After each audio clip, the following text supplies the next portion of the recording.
سب سے پہلے یہ ویڈیو دیکھیں۔ حضرت موسیٰ علیہ السلام نے پوچھا کہ یا اللہ جنت میں میرا ساتھی کون رہے گا، جنت میں میرا ساتھی کون رہے گا، میرے پڑوس میں کون رہے گا؟ تو اللہ نے کہا کہ موسیٰ یہ کسائی ہے، وہی تیرا جنت میں ساتھی ہوگا۔ کون بنے گا؟ تو موسیٰ علیہ السلام ہو گئے، حیرت ہو گئے کہ اللہ تو نے مجھے پیغمبر بنایا اور جنت میں میرا ساتھی کسائی ہوگا؟ کہ یا اللہ وہ کون ہے، کہاں ملے گا، میں اس سے ملنا چاہتا ہوں۔ کہا کہ فلاں بازار دیکھا ہے؟ بلایا یا رسول اللہ، اے یا اللہ، تو بولے اسی بازار میں چلا جا، وہیں پر اس کی گوشت کی دکان ہے، ملاقات ہو جائے گی۔ موسیٰ علیہ السلام گئے، دیکھنا چاہتے تھے کہ یہ نوجوان کا عمل کون سا ہے، یہ کون سا عمل کرتا ہے جس کے بنا پر وہ جنت میں میرا ساتھی ہوگا۔ وہ گوشت کی دکان پہ گوشت کاٹ رہا ہے، گراہک آ رہا ہے، گوشت دے رہا ہے۔ یہ موسیٰ علیہ السلام کو یہ نوجوان پہچانتا نہیں تھا کہ یہ اللہ کے پیغمبر ہے۔ موسیٰ علیہ السلام دور بیٹھے دیکھ رہے ہیں کہ گاہک آ رہا ہے، گوشت کاٹ رہا ہے، وزن کر کے دے رہا، اور قربان جاؤ گوشت کو وزن کر رہا ہے، وہ بیچتا چلا جا رہا ہے۔ موسیٰ علیہ السلام دیکھنا چاہتے ہیں کہ یہ نوجوان کون سا عمل کرتا ہے، کیا تہجد پڑھتا ہے، کتنا عبادت گزار ہے، کیا ہے یہ میں جنت میں میرا ساتھی ہے۔ کئی گھنٹہ بیٹھے رہے، آپ نے کوئی عمل نہیں دیکھا، صرف گوشت بیچتے ہوئے دیکھا، صرف گوشت بیچتے ہوئے دیکھا۔ اچھا جب شام ہوئی تو گوشت کا دکان یہ نوجوان بند کیا، اب کچھ نرم گوشت کو جو نے کاٹ کے انہوں نے اپنا جھولا میں ڈالا، دکان سمیٹا، جھولا اٹھایا، گھر کی طرف چلنے لگا۔ تو موسیٰ علیہ السلام نے کہا کہ نوجوان ذرا ٹھہر۔ بولا کہیے۔ بولا کیا تو چاہتا ہے کہ میں تیرا مہمان بن جاؤں؟ تو چاہتا ہے؟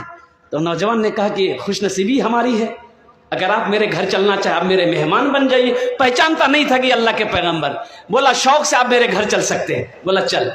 آگے آگے نوجوان ہے، پیچھے پیچھے اللہ کے پیغمبر حضرت موسیٰ علیہ السلام ہے۔ جب گھر پر یہ نوجوان پہنچا، موسیٰ علیہ السلام کو بٹھایا، دیکھتا ہے کہ اس کونے میں ایک چارپائی پڑی ہے، وہاں پر ایک ضعیفہ عورت، کمزور سی نحیف سی عورت، بڑھیا جو ہے وہ پڑی ہوئی۔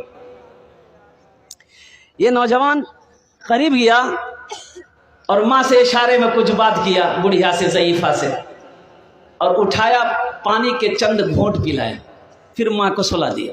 وہ نوجوان آیا، برتن دھویا، ہانڈی چڑھایا چولہے پہ اور گوشت پکایا۔ گوشت پکانے کے بعد آٹا گوندا، روٹی پکائی، اور روٹی پکانے کے بعد ایک پیالہ لیا، شوربہ ڈالا گوشت کا، اور وہ ایک روٹی توڑ کر کے اس میں اچھا سے ملایا، ملائم کیا، ایک دم صاف لکوڈ کر دیا۔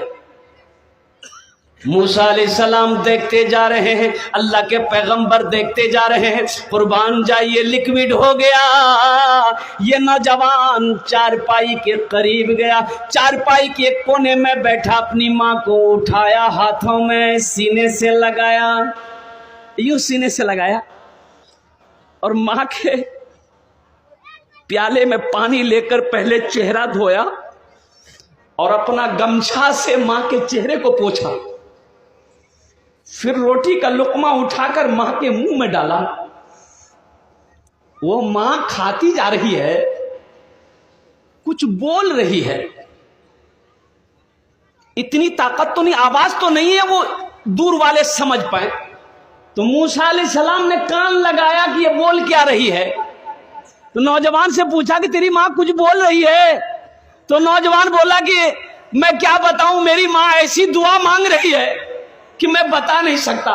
میں اپنی ماں کی خدمت کرتا ہوں تو میری ماں یہی دعا کرتی ہے ہمیشہ کہ یا اللہ میں اپنے بیٹے سے راضی ہوں، تو اسے جنت میں موسیٰ کا ساتھی بنا دے، موسیٰ کا ساتھی بنا دینا۔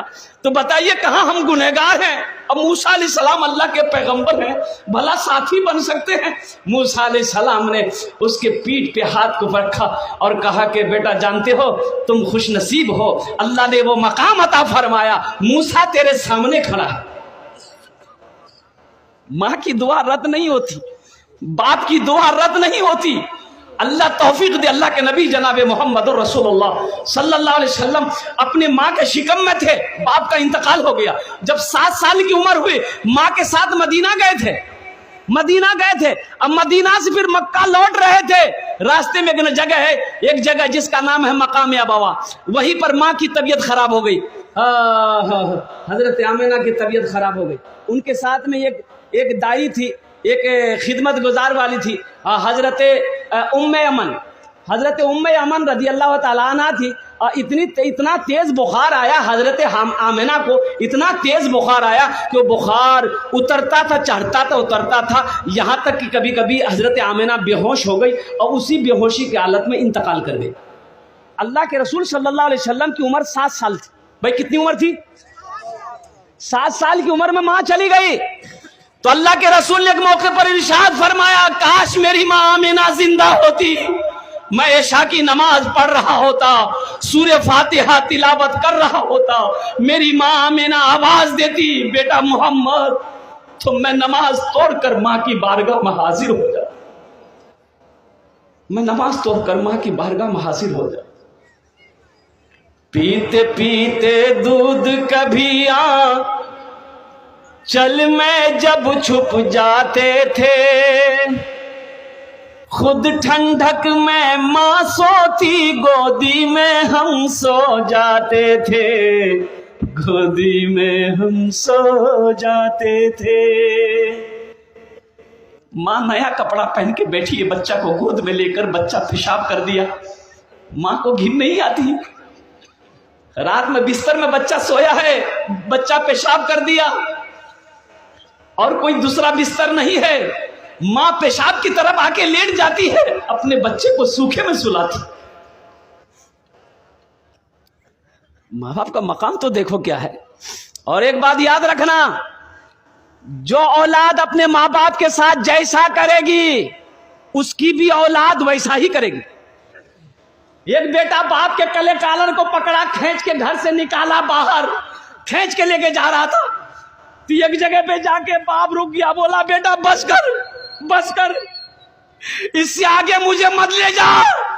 یہیں تک میں نے بھی اپنے باپ کو کالر پکڑ کے کھینچ کے لایا تھا, یہیں تک میں نے بھی اپنے باپ کو کالر پکڑ کے کھینچ کے لایا تھا, اس کا بدلہ تم نے وصول کر لیا ہے. اس لیے نوجوانوں, میرے بچوں, ایک بات یاد رکھنا, آج تم جیسے اپنے ماں باپ کے ساتھ کرو گے, قسم خدا کی تمہاری اولاد بھی کل ہو کر ویسا ہی تمہارے ساتھ کرے.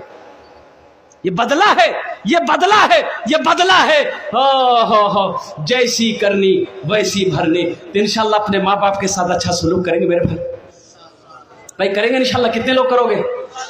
پیتے پیتے دودھ کبھی چل میں جب چھپ جاتے تھے, خود ٹھنڈک میں ماں سوتی, خود ٹھنڈک میں ماں سوتی, سوکھے میں ہم سو جاتے تھے, گودی میں ہم سو جاتے تھے. ماں بولی من بھاون میرا بیٹا روپ سمان ہے, جو ماں کی ممتا نہ سمجھے وہ کتنا نادان ہے, وہ کتنا نادان ہے. جن کے سر پہ ماں کی ممتا, جگ میں بڑا انسان ہے, جگ میں بڑا انسان ہے. اس میں سے بہت سارے بھائی ہمارے ہوں گے جن کی ماں نہیں ہوگی, جس کا باپ اس دنیا سے چلا گیا, ماں چلی گئی. افسوس ہوتا میرے بچوں, ماں باپ کا مقام کیا ہے, ماں باپ کیسی دولت ہے. ان کے دلوں سے پوچھو جن کی ماں باپ زندہ نہیں ہے. مجھ سے پوچھو کہ میرے ماں باپ آج نہیں ہیں, قربان جاؤ. ان سے پوچھو جن کی ماں نہیں ہے, جس کا باپ نہیں ہے, تم کیا سمجھو گے؟ اس دولت, یہ دولت اللہ نے دیا ہے, اس کی عزت کرو, اس لیے کہ ماں باپ کے قدموں کے نیچے جنت ہے. مت پوچھو راتوں کو میں بھی کیسے کیسے سوتا ہوں, مت پوچھو راتوں کو میں بھی کیسے کیسے سوتا ہوں. جب جب ماں کی یاد ستائے چپ کے روتا ہوں, چپ کے روتا ہوں. ہے حیدر ماں کے چرنوں میں تن من دھن قربان ہے, جو ماں کی ممتا نہ سمجھے وہ کتنا نادان ہے, وہ کتنا نادان ہے. ان کے دل سے پوچھو